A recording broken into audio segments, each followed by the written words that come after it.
kuingia walikuwa wana sample beat, they were not original. So tulikuwa tunaona muziki yetu inaisha mazee.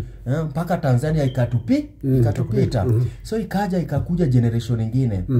Jamaa anaitwa Cartoon 47. Ume anapiga mapiano. Mapiano. So nikajua sasa music, Kenyan music sasa inafufua. Imeanza kuenda sasa. Mapiano, unajua mapiano sasa ni kitu gain traction sana ukienda Nigeria, Tanzania, Ghana, South Africa mpaka majuu.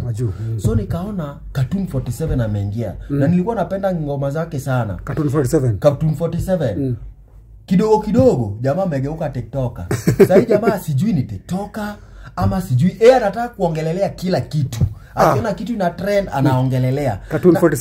Cartoon 47. So nikasema sasa ni msanii anaenda studio saa ngapi na anafikiria nyimbo, anaandika